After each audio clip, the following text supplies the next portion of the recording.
এই সময়ে সবচেয়ে বড় সমস্যা যেটার কথা আমরা সবাই বলে থাকি সেটা হলো আইন শৃঙ্খলা। সেই আইন শৃঙ্খলা পরিস্থিতি কেমন এই দেশের? একটা ছোট্ট ঘটনার কথা আপনাদেরকে বলি। ঘটনাটা ছোট মনে হবে আপনাদের কাছে, যেটা তো তেমন কিছু না, দেশের তো বিরাট কোনো ক্ষতি হয়ে যায়নি, কিন্তু ওই যে বলে না যে ভাত একটা টিপ দিলে পুরো হাড়ির ভাতের খবর পাওয়া যায়, সেরকম এই একটা ঘটনা দিয়ে আপনি পুরো দেশের আইন শৃঙ্খলাকে বুঝতে পারবেন। ঘটনাটা কিছুই না, ঘটনাটা গত সোমবারের, এবং এটা নিয়ে মিডিয়ার কি কাজ কারবার সেটা একটু পরে বলছি, আগে আমি ঘটনাটা বলি। গত সোমবার ঢাকা থেকে একটা বাস রওনা হয়। সেই বাসের নাম হলো ইউনিক রোড রয়্যালস, তার আমরি ট্রাভেলসের একটা বাস। সেই বাসটা গাজীপুর থেকে গাজীপুরে যে চন্দ্রা আছে সেখান থেকে যখন টাঙ্গাইলের মির্জাপুর এলাকায় যায়, এই সময়ে এই বাসে কিছু ডাকাত ওঠে, এবং ডাকাতরা উঠে সেখানে বাসে যারা আছেন সবার টাকা পয়সা যা কিছু আছে, এটা কিন্তু নাইট কোচ আর কি, রাতের বেলা উঠে তাদের সমস্ত কিছু তারা কিন্তু ছিনতাই করে নেয়। এবং কেবল ছিনতাই না, ওখানে দুজন নারী যৌন নিপীড়নের শিকার হন। বাসটা যাচ্ছিল ঢাকা থেকে রাজশাহী। তো এই যে ঘটনাটা ঘটলো এবং কিভাবে ঘটলো সেই বর্ণনা আমরা পরবর্তী সময়ে পেয়েছি। ঘটনাটা কিন্তু ঘটেছে গত সোমবার, মানে 17 তারিখ রাতে, দিবাগত রাতে। সেই নিউজটা আমি আজকে পেলাম। আসলে প্রথমে আমি পেয়েছি, আমার কাছে একটা মেসেজ এসেছে, আমার হোয়াটসঅ্যাপে একটা মেসেজ একজন পাঠিয়েছেন বিদেশ থেকে, এবং সেখানে উনি লিখেছেন যে আমি ওই লেখাটা পড়ে শোনাই, আমার মোবাইল থেকে পড়ে শোনাই আপনাদেরকে। তিনি লিখেছেন, আপনি কি জানেন রাজশাহী রুটে মধ্যরাতে একটি বাস ডাকাতির শিকার হয়? বাসটি প্রায় 3.5 ঘন্টা ধরে ডাকাতদের দখলে ছিল। এই সময় নারী যাত্রীদের শ্লীলতা হানি ও ধর্ষণের মতো ঘটনাও ঘটেছে বলে জানাচ্ছেন বাসটিতে থাকা যাত্রীরা। এই সময়ে সেনাবাহিনী বা পুলিশ কেউ এগিয়ে আসে নাই যাত্রীদেরকে উদ্ধার করতে। আর ইউনূস সরকারের ভয়ে একটি মিডিয়াও এই খবরটি প্রচার করে নাই। এরকম একটা মেসেজ আমার কাছে এসেছে। এটা রুভেল নামে একজন লোক লিখেছেন, বিদেশ থেকে পাঠিয়েছেন, আমি আর ডিটেলে গেলাম না।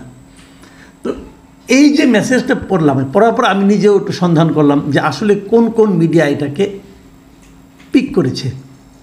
এবং আপনি যদি ঘটনাগুলি শুনেন তাহলে আপনি অবাক হয়ে যাবেন যে ঘটনাগুলি কি কি হয়েছে।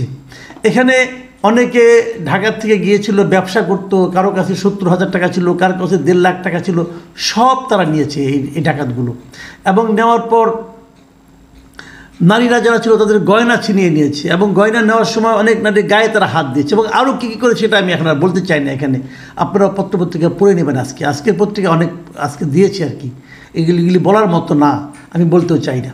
কিন্তু এক পর্যায়ে যখন এরা নিয়ে তারা নেমে গেল, তখন যে ঘটনাটা একজন যাত্রী যেটা বর্ণনা করেছেন, আমি সেই যাত্রীর কথাটা বলি, যে বড়াই গ্রামের মুখাউড়া গ্রামের মজনু আকন্দ, তিনি বলেছেন যে তার কাছে 46,000 টাকা ছিল, সব তারা কেড়ে নিয়েছে। এবং উনি কেবল বলেছেন যে তিনি বলেন বাসে মেয়েদের তারা ডাকাতরা আর কি একেবারে বেজ্জৈত করে ফেলেছে। উনি আরও বলেছেন মেয়েরা এমনভাবে চিৎকার দিয়েছে যে তারা অনুভব করেছেন ডাকাত তাদের ক্ষতি করে ফেলেছে। ভদ্র ভাষায় এর চেয়ে বেশি আর কী বলবেন উনি। এবং উনি তারপর বললেন 3 ঘন্টা ধরে শুধু ওই এলাকায় ঘুরিয়ে সব যাত্রীর টাকা পয়সা স্বর্ণ অলঙ্কার সহ সব কিছু লুটে নেওয়ার পরে ডাকাতদের নামিয়ে দেওয়া হয়। কে নামিয়ে দেয়? এই বাসের লোকজন নামিয়ে দেয়, বাসের যারা ড্রাইভার হেল্পার যারা ছিল তারা। এরপর বাসের লোকজন টাল বাহানা করতে থাকেন, তারা বলে গাড়িতে তাদের তেল নাই, টাকা পয়সা নাই, তারা যেতে পারবেন না। যাত্রীদেরকে তারা সেখানে নামিয়ে দেওয়ার চেষ্টা করেন।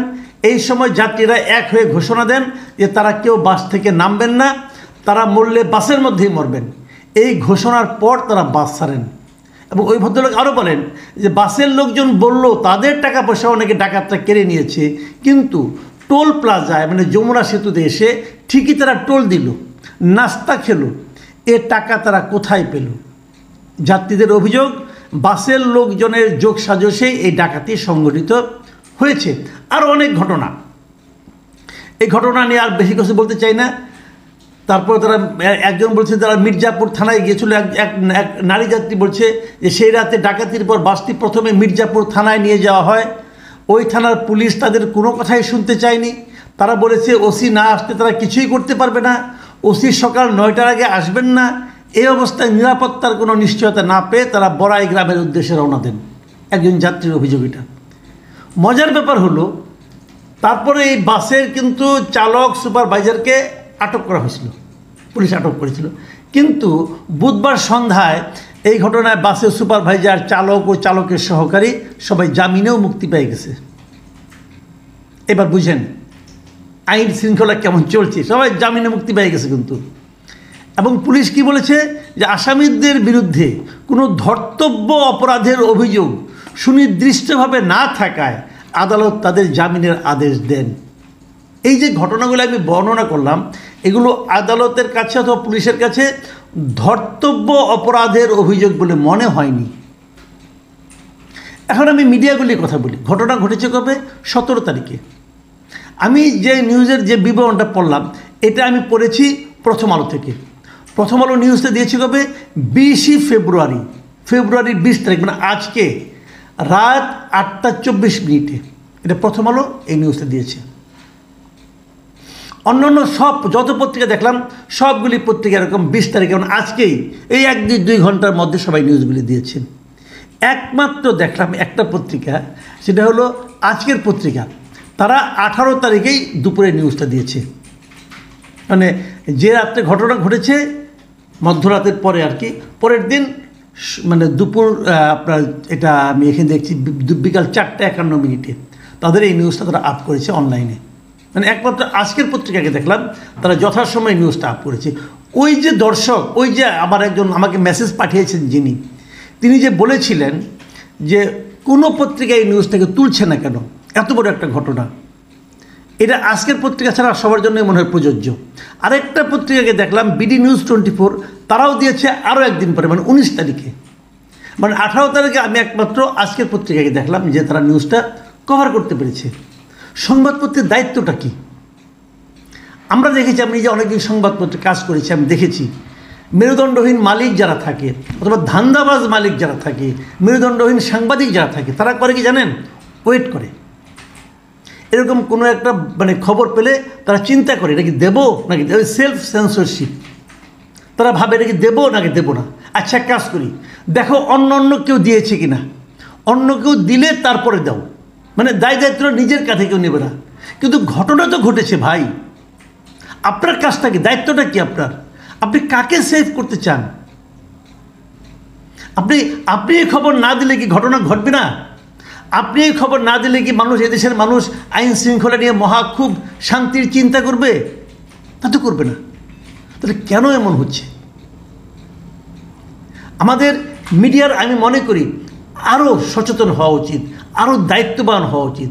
আমাদের মিডিয়ার এমন কিছু করা উচিত যাতে নাকি সাধারণ মানুষ মিডিয়ার দিকে তাকিয়ে থাকে, মিডিয়ার উপর ভরসা করতে পারে। আর এই আমাদের তত্ত্বাবধায়ক অন্তর্বর্তীকালীন সরকারের যিনি স্বরাষ্ট্রমন্ত্রী, ওনাকে আমি কিছু বলতে চাই না, কারণ উনি বয়স্ক মানুষ। আমার ধারণা যদি কিছু বলি এটা উনি একটু করে ভুলে যাবেন, কাজে ওনাকে বলে আর কিলাম। প্রিয় দর্শক, এটাই বোধহয় আমাদের নিয়তি। এখান থেকে কবে মুক্তি পাবো অথবা আদৌ পাবো কি না বলতে পারি না। শেষ করার আগে আজকের পত্রিকা কর্তৃপক্ষকে আমি ধন্যবাদ জানাতে চাই যে আপনারা ঠিক সময়ে নিউজটা কভার করতে পেরেছেন।